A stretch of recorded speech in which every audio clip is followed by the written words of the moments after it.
Sok szeretettel küldi Rohodról a Laci és Ági a kisebbik fiúknak, Ricsinek a 18. születésnapjára, továbbá küldeni Zoli és a felesége Kivi, és kívánnak neki nagyon sok örömöt, boldogságot és hosszú-hosszú életet, és tartsa meg az Isten sokáig.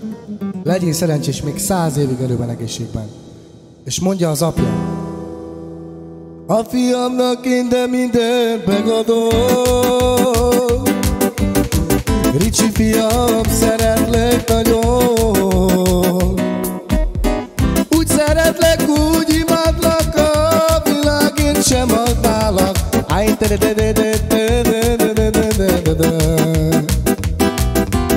Úgy szeretlek, úgy imádlak, a világért sem adnálak.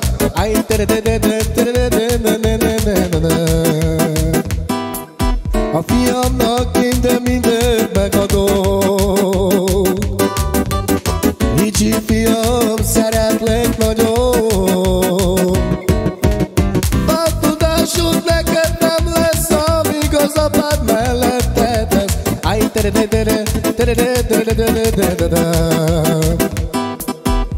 A tudásod neked nem lesz, amíg az apád melletted lesz.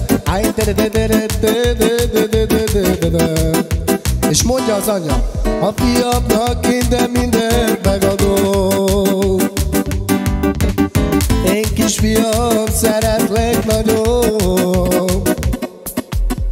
Úgy szeretlek, úgy imádlak, a világért sem adnálak.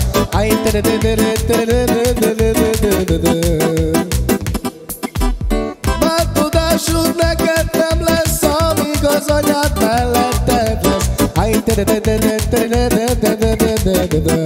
És mondja az anya még egyszer: a fiamnak én de mindent megadom.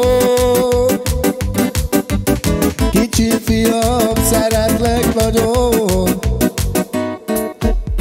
Úgy szeretlek, én úgy imádlak, a világért sem adnálak.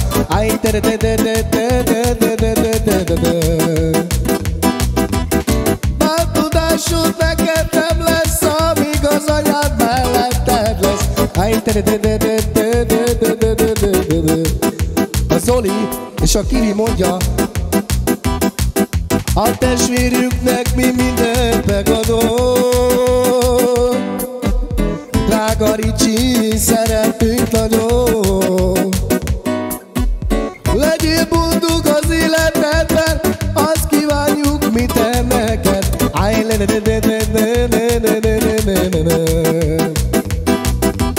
Legyél boldog az életedben, ezt kívánjuk mi te neked.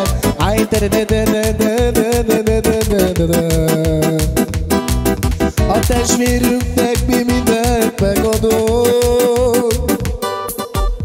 Drága Ricsi, szeretünk nagyon. Isten legyen te melletted, áldás legyen az életedben.